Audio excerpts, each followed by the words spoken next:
qui forment toujours cette check and balance n'existe plus. Merci beaucoup. Et maintenant, je donne la parole à professeur Alexandre Mezyaev, directeur du département du droit international à l'Université de gestion à Kazan, auteur des plusieurs articles et ouvrages sur le droit international, et c'est le livre nouvelle du professeur Mezyaev, les droits de defendant, de l'accusé dans d'un procès criminel international. C'est très intéressant. Monsieur le professeur, merci. Mesdames et messieurs, chers collègues. Il faut parler plus haute. Aujourd'hui, nous discutons le principal événement de la situation actuelle dans le monde. C'est la situation en Libye, qui est l'affaire de tout et de chaque pays du monde. Permettez-moi de vous rappeler un moment très intéressant. Au début de la dernière session de l'Assemblée générale de l'ONU, le gouvernement libyen a proposé quelques nouveaux articles pour l'ordre du jour. C'était enquête sur les guerres qui ont éclaté depuis la création de l'Organisation des Nations Unies et enquête sur les assassinats commis depuis la création de l'Organisation des Nations Unies. Des actions proposées ont été de constituer une commission d'enquête pour déterminer les motifs des assassinats des chefs d'État et de gouvernement et de proposer des châtiments pour ceux qui ont accompli, et d'examiner la possibilité de définir un mécanisme international efficace au cours de sa 66e session en vue de déterminer les causes et les circonstances des guerres qui ont éclaté depuis la création de l'ONU et de faire en sorte que leur auteur ne reste pas impuni. Now I'm going to change to English, with your permission. It's very interesting to note that these proposals were rejected, and these items never been included in official agenda of the United Nations. C'est intéressant de noter que toutes ces propositions libyennes ont été rejetées, et ces articles, ces enquêtes proposées par la Libye n'ont jamais été intégrées dans l'ordre du jour officiel de l'ONU. So the world leaders don't want to know what was the reason for all these wars and state leaders' assassinations. Par conséquent, nous voyons bien que les dirigeants du monde ne veulent pas savoir quelles ont été les raisons, les explications de toutes ces guerres et qui ont commandé les assassinats des dirigeants d'État, des chefs d'État. Finally, we are witnessing now that no proper attempts to investigate the assassination of Muammar Gaddafi himself is expected from world leaders. Maintenant, nous voyons bien qu'il n'y a aucune volonté d'enquêter dans les circonstances de l'assassinat du colonel Gaddafi lui-même. Les dirigeants mondiaux n'en veulent pas savoir. The only sound was from the Russian Minister for Foreign Affairs when he said that the need for international inquiry of the circumstances of the killing of Muammar Gaddafi is warranted. Seulement le ministre russe des Affaires étrangères a demandé une enquête internationale dans les circonstances de l'assassinat du colonel Gaddafi. But in this situation, there is one international organ which is obliged to conduct the inquiry. This is ICC. Dans ces circonstances, il n'y a qu'un seul organe international qui est obligé de mener une telle enquête dans les circonstances de l'assassinat de Gaddafi. C'est bien évidemment la Cour pénale internationale. But ICC is also silent. Mais elle est silencieuse, elle reste silencieuse. The situation in Libya generally raised several very important questions of international law. La situation en Libye a soulevé plusieurs questions très importantes de droit international. Let me name several of them. Je voudrais en citer quelques-unes. First, the legal grounds for the adoption of the Security Council resolutions 1970 and 1973. Tout d'abord, les fondements juridiques des résolutions 1970 et 1973. The right of the Security Council to refer the situation to the country non-member to ICC statute. Le droit du Conseil de sécurité de renvoyer une situation dans un pays non signataire du statut de Rome au procureur de la Cour pénale internationale. Third, legality of the arrest warrant against the head of state, moreover head of state non-member of ICC statute. Troisième point, la légalité des mandats d'arrêt émis contre les chefs d'État et en particulier contre les chefs d'État non signataires du statut de Rome. The fourth problem, the problem of proofs for ICC indictments and the level of proof for its confirmation. This problem has also emerged when applied to other international bodies like Human Rights Council or Human Rights Council investigative commissions. Quatrième problème, la question des preuves qui sont exigées pour les actes d'accusation publiés par la Cour pénale internationale et la question des niveaux de preuves qui sont requises pour leur confirmation, car les actes sont confirmés par les juges. Ce problème se pose également quand il s'agit d'autres organismes internationaux comme le Conseil de l'ONU des droits de l'homme et sa commission d'enquête. There are also some other problems like non-recognition of the legitimate government in the UN institutions, including Security Council, problem of distinction between the riots and the internal armed conflict, problem of financial robbery against state, problem of legality of the so-called no-fly zones, the legitimacy of the so-called international bodies for Libya, etc. Il y a toute une série d'autres problèmes encore, comme celui de la non-reconnaissance de gouvernements légitimes par les institutions de l'ONU, y compris par le Conseil de sécurité, le problème de la distinction entre une émeute et un conflit armé interne, le problème de vol financier commis contre les États, le problème de la légalité des soi-disant zones d'exclusion aérienne et la légitimité des organes internationaux pour la Libye et ainsi de suite. Let's consider some of these problems. Resolutions 9070-9073 adopted in grave violations of international law. Je voudrais donc exprimer mon opinion sur certains de ces problèmes et dire que les résolutions 1970 et 1973 constituent de graves violations du droit international. The first problem is legality of the referral of the situations in Libya to the ICC.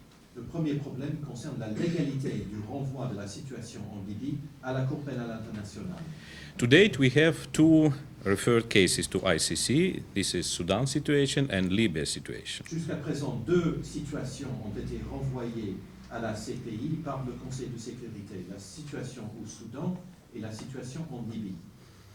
However, the legal basis of both these referrals raises a number of serious issues of its legitimacy. Cependant, la base juridique de ces deux renvois soulève des questions graves concernant la légitimité de cette Cour. In the United Nations Charter, the right of the Security Council to refer cases to ICC is not... La légitimité des renvois, en fait, non pas de la Cour. In the United Nations Charter, the right of the Security Council to refer situations to ICC is not fixed. Dans la charte de l'ONU, il n'y a bien évidemment aucun droit accordé, attribué au Conseil de sécurité, de renvoyer des situations à la Cour pénale internationale. Such right is given to the Council in another international treaty, the Rome Statute of Ce ICC. droit est accordé au Conseil de sécurité par un autre instrument international, le statut de la Cour pénale internationale. However, this argument does not matter for the state parties, to the non-state parties to the treaty. In fact, the situation is even more than infringement.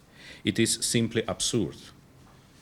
Cet argument qui ne concerne pas, qui ne serait pas important pour les pays non signataires du traité du statut de Rome, est en réalité pire qu'une violation ou une contrefaçon, une violation du droit international. Cette situation, elle est tout simplement absurde.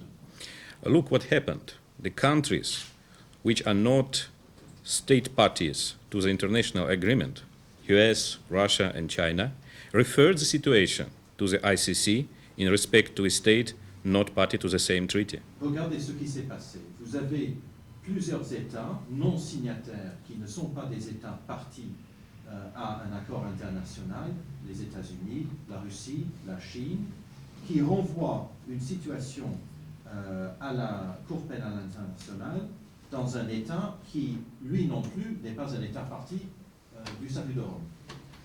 This is not only the violation of the United Nations Charter, it's a complete destruction of the very essence of international law. Ce n'est pas seulement une violation de la Charte de l'ONU, c'est la destruction de l'essence même du droit international. In addition, there is a question of gaps in the legal basis for activities of the Security Council in the referral cases. En plus, il y a des lacunes dans la base juridique des activités du Conseil de sécurité dans ces renvois. This legal base is not regulated at all. What are their criteria? What is the factual side of things? What facts were considered by Security Council? Why they did not present it to us? Il n'y a aucune réglementation pour ce droit qui est accordé au Conseil de sécurité. La base juridique donc, de ces droits n'est aucunement réglementée. Il n'y a pas de critères. Il n'y a aucun besoin de fournir des preuves. Quelles preuves ont été prises en considération par le Conseil de sécurité? Pourquoi le Conseil ne nous a-t-il pas présenté ces preuves? Thus, the UN Security Council has exceeded its authority. Donc il est clair que le Conseil de sécurité de l'ONU a outrepassé ses pouvoirs.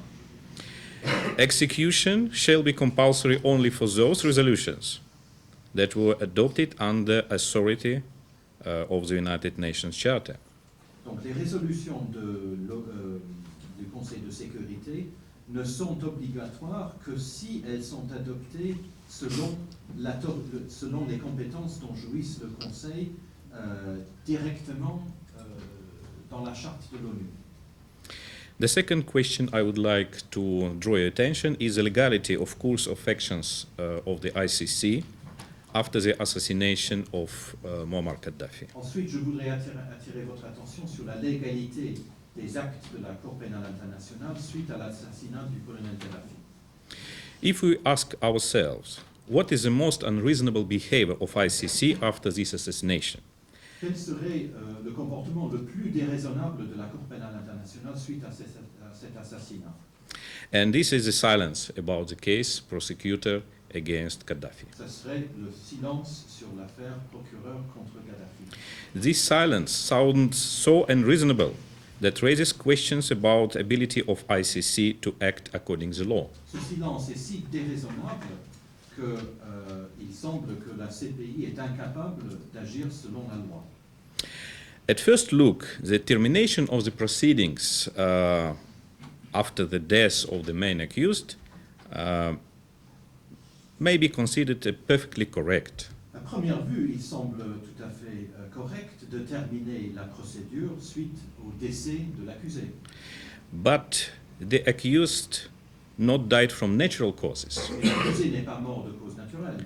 He was assassinated brutally and even demonstratively. Il a été brutalement assassiné et avec défiance publiquement. The termination of the proceedings in these circumstances is legally wrong. Dans ces circonstances, le fait de terminer la procédure est légalement faux. It is the investigation of this assassination is warranted. Il faudrait au contraire une enquête dans l'assassinat, dans les circonstances de l'assassinat.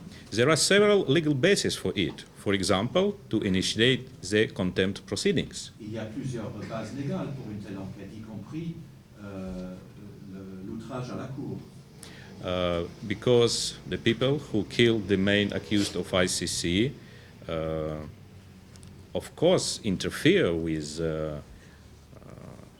justice. Parce que ceux qui ont assassiné un accusé de la CPI ont évidemment interrompu le déroulement de la justice. In fact, there is one precedent that proves that even after the termination of the proceedings, the new case of contempt is still possible. En fait, il y a même un précédent qui prouve qu'il est possible de continuer avec une enquête suite à la résiliation d'une affaire principale. This example is a case of Florence Hartmann, whose contempt proceedings was initiated after the termination of case of Slobodan Milosevic. Devant le tribunal pénal international pour l'ex-Yougoslavie le prouve car un processus pour outrage à la Cour a été initié contre elle suite au décès de Slobodan Milosevic. And finally, the third problem I would like to draw your attention also, it's no-fly zones. Le troisième problème sur lequel je souhaiterais attirer votre attention est celui des zones d'exclusion aérienne. Resolution 1973 declared the so-called no-fly zones over Libya. La résolution 1973 a déclaré les zones d'exclusion aérienne sur la Libye. But where is the legal base for such a measure? There is no such a measure in the United Nations Charter. Mais où se trouve la base légale pour cette mesure? Elle ne se trouve aucunement et nullement dans la charte de l'ONU. We have repeatedly, especially in the context of the creation of the so-called ad hoc tribunals, have criticized these UN Security Council resolutions when they are acting according to the Chapter 7. J'ai souvent eu l'occasion de critiquer le Conseil de sécurité de l'ONU dans ces résolutions, par exemple dans celles qui ont créé les tribunaux pénaux internationaux ad hoc pour l'ex-Yougoslavie et le Rwanda, car le Conseil agit soi-disant en vertu ou vu le chapitre 7 de la Charte de l'ONU. Coercive measures, especially of this magnitude, cannot be applied on the basis of the chapter. Mais il est impossible d'appliquer des mesures coercitives, surtout de cette ampleur, sur la base du chapitre 7, en général.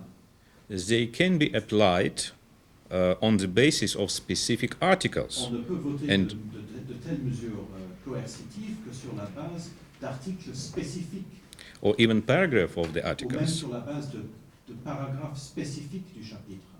But we do not see such a precision reference to the articles, not only in the case of the tribunals, but also in the case of these no-fly Mais zones. dans le cas de la création des tribunaux ad hoc, comme d'ailleurs dans l'affaire des zones d'exclusion aérienne sur la Libye, nous ne voyons aucune précision, aucune référence précise à tel ou tel article ou paragraphe dans le chapitre 7. Why so? Is it accidental? In our view, it is not a coincidence. Pourquoi? À mon avis, ce n'est pas une coïncidence. The Security Council simply does not have any articles, any paragraphs of the articles to count on. Tout simplement, il n'y a pas de paragraphe dans le chapitre 7 sur lesquels le Conseil pourrait s'appuyer. Thus, they count only on the chapter, and thus this measure clearly violates the principle of sovereignty of the UN member states, since the airspace is a part of the sovereign territory of the state. Le Conseil s'appuie tout simplement sur le chapitre en général, sans aucune référence précise, et par conséquent, il viole le principe de la souveraineté nationale, car l'espace aérien est un des éléments de la souveraineté nationale. To make kind of conclusion, the United Nations Secretary General Ban Ki-moon and later on US President Barack Obama said that the so-called revolutions in Northern Africa must be considered as a model for changes in other countries. Pour conclure, le secrétaire général de l'ONU et le président Obama ont dit que les révolutions en Afrique du Nord seraient un modèle pour des changements dans d'autres pays. That means that now we are discussing not the past events, what happened with Libya. We are talking about the current and even future for other states and even of the whole world. Cela veut dire que nous parlons aujourd'hui non pas seulement de la Libye, mais bien sûr aussi de l'avenir d'autres États et même du monde entier. If the same model will be applied again, that means that another countries will be ruined, for example, Syria, and several thousand people will be killed. Si le même modèle est appliqué par exemple à la Syrie, eh bien cet État sera réduit en ruine et plusieurs milliers de personnes seront tuées. When we are talking about all these events, I think that the goal was not only Libya. I think that the goal of those who are trying to destroy Libya and other countries is much bigger. Je pense que le but de ces personnes qui ont détruit la Libye n'était pas la seule Libye, mais qu'il y en avait d'autres. Il y avait d'autres buts encore, des buts plus larges. I think that the goal is international law. Je pense que leur but, c'est le droit international lui-même. Of course, somebody could say, well, but we all witnessed the aggressions and war before. What makes the difference? On pourrait bien répondre qu'il y a toujours eu des agressions, des actes d'agression. Où est la différence? In my opinion, the difference is great. À mon avis, la différence, elle est très grande. Before, all these aggressions were against international law. Avant, tous ces actes d'agression étaient contraires au droit international.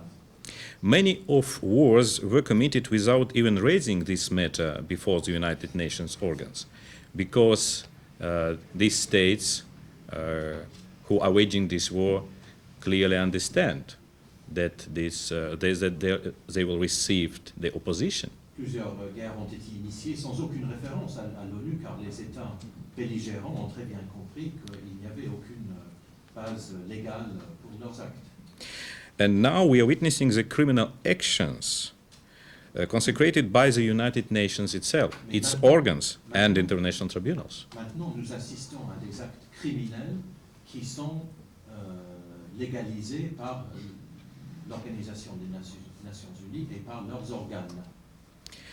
This shows that the main target is United Nations as the only universal system that may be used against aggression and violence. Cela montre que la cible, c'est les Nations Unies et tout le système de paix international.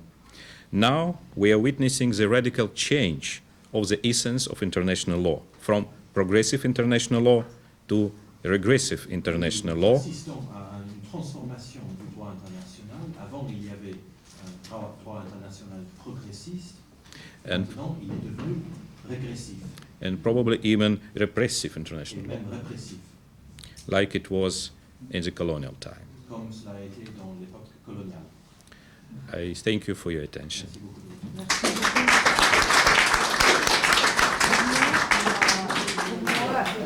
Il y avait toujours une question. Y a-t-il dans le droit, dans le système de droit international, des provisions qui permettent à aucun tribunal de juger un citoyen d'un pays souverain pour les actes commis dans son pays quand la législation et les lois de ce pays ne les qualifient comme les crimes. Qui est le destin du droit national dans le monde où nous approchons.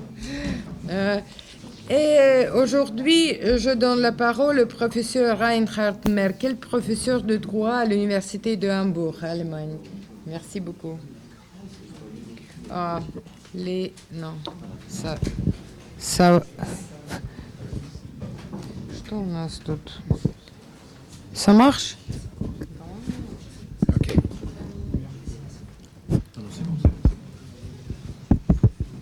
Das ist aber nicht an. Nein, das ist für die Video. Okay. Let me say 2 or 3 sentences in English, and then I will have to switch to German. Je vais dire 2 ou 3 phrases en anglais et ensuite je vais parler en allemand. I am, besides being a legal scholar in criminal law and international criminal law, I am a philosopher of law. Je suis non seulement spécialiste du droit criminel et international, je suis aussi philosophe du droit. So I am interested in the very foundations of legal principles. Donc je m'intéresse aux fondements de principes légaux.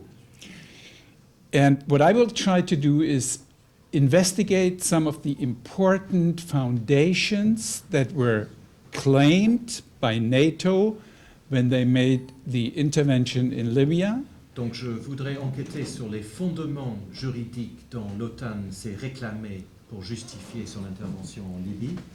That is to say, I will take the intervenients by their words and try to find out what could justify and legitimize such an intervention. C'est-à-dire que je vais prendre les États intervenants au pied de la lettre pour savoir ce qui pourrait justifier leurs interventions. And how the situation is and was in Libya. Et comment était la situation en Libye. Wenn ich, now I'm switching to German, wenn ich genug Zeit hätte, dann würde der Horizont meiner Themen ungefähr so aussehen.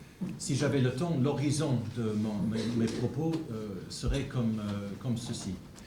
Zur formellen Legalität der Intervention durch die Sicherheitsratsresolution 1973. Je parlerai de la couverture formelle, donc de la légalité de l'intervention à travers la résolution de l'ONU 1973 en mars 2011. Zu den materiellen Kriterien zur Legitimität einer Autorisierung militärischer Gewalt durch den Sicherheitsrat. Je parlerai donc des critères matériels, donc de la légitimité d'une autorisation de la violence militaire par le Conseil de sécurité. Was ist mit der vielberufenen Responsibility to Protect? J'évoquerai la question de la responsabilité à protéger, dont on parle beaucoup. Die normativen Grundlagen der Artikel 39 bis 42 in Chapter 7 der Je UN-Charta. parlerai des bases normatives des articles 39 à 42 de la Charte de l'ONU.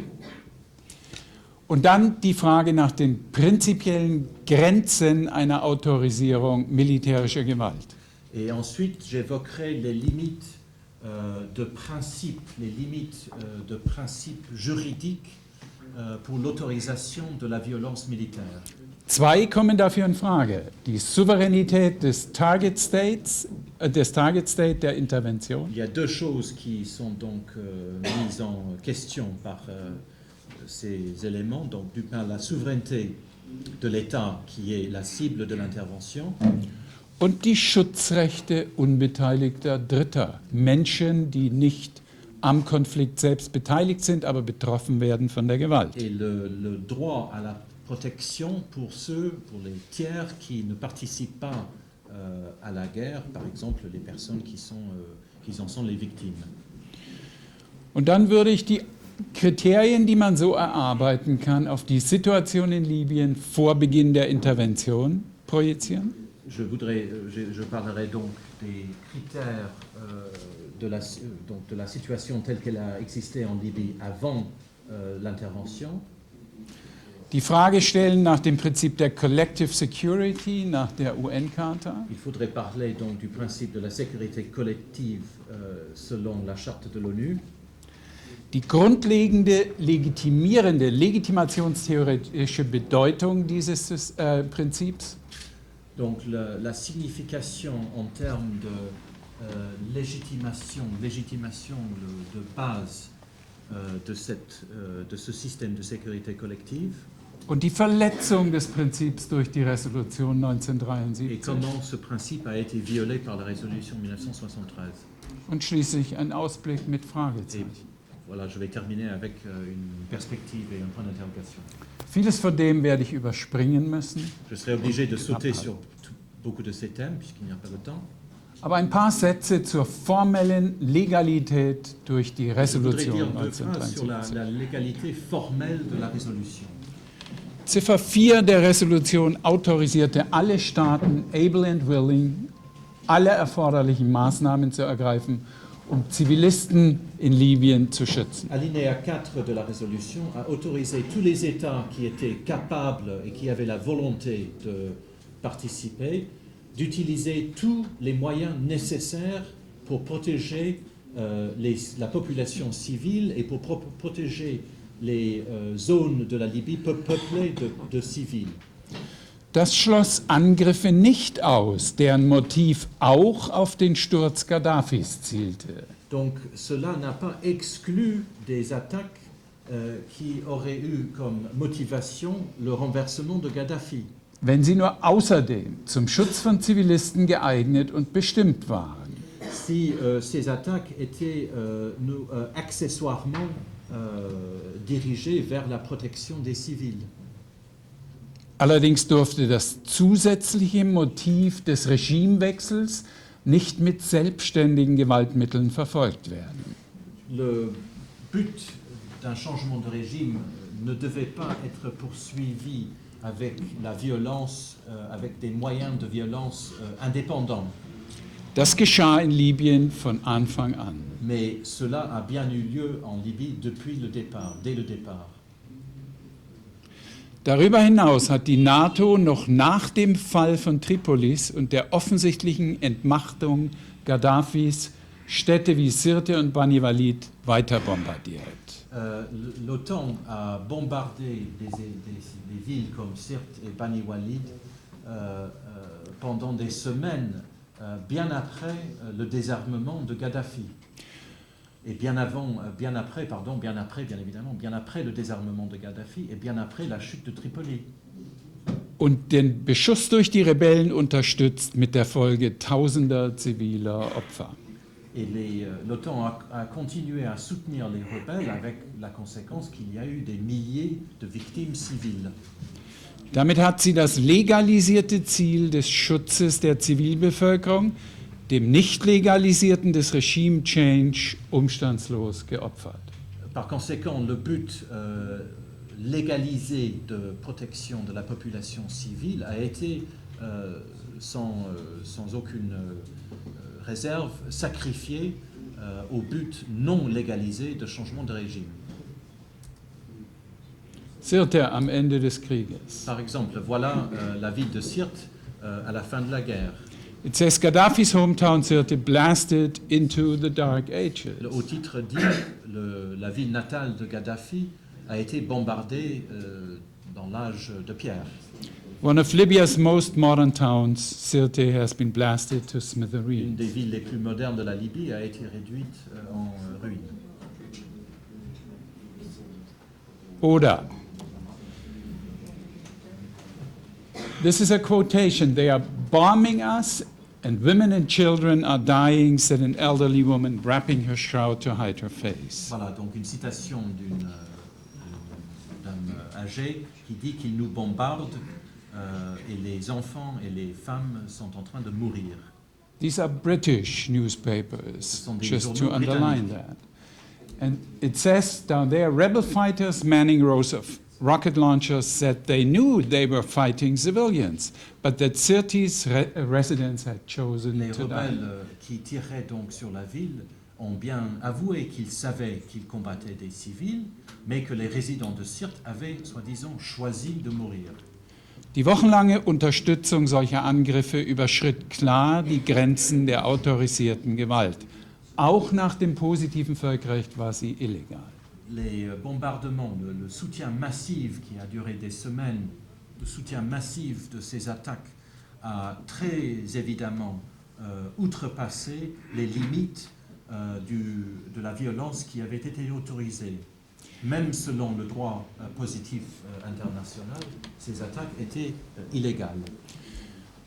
Was mich mehr interessiert, ist die Möglichkeit des Sicherheitsrates, solche Interventionen zu autorisieren. Mais ce qui m'intéresse davantage, c'est la possibilité pour le Conseil de sécurité de légitimer de telles interventions. Die Norm, die oft genannt worden ist, heißt Responsibility to Protect, und ich möchte einen kurzen Blick darauf Le werfen. norme qui est souvent cité s'appelle responsabilité à protéger. Je voudrais dire quelques mots là-dessus. Das ist keine verbindliche Norm des Völkerrechts, sondern ein sich allmählich entwickelndes ethisches Prinzip. Cette responsabilité à protéger n'est absolument pas une norme obligatoire du droit international, mais tout simplement un principe juridique et éthique qui est en train de se développer lentement. Als solches statuiert sie eine positive Pflicht. zur aktiven Gewährleistung von Schutz, Hilfe und Sicherheit. En tant que telle, cette responsabilité, elle pose un devoir positif. L'approvisionnement actif de protection, de secours et de sécurité. Solche Pflichten sind anders als negative Pflichten. Negative Pflichten sind Verbote. Tue das nicht, deswegen negativ. Mais les devoirs négatifs, c'est-à-dire les interdictions, tu ne tueras pas, enfin tu ne feras pas ceci ou cela, ne sont pas définis selon leur contenu. Sind inhaltlich unbestimmt. Sie können regelmäßig in ganz unterschiedlichen Formen erfüllt werden. Ces devoirs peuvent être remplis de diverses manières et selon diverses formes. Welche davon zulässig, erforderlich und angemessen ist, hängt von den konkreten Umständen des Einzelfalles Ce ab. qui est permis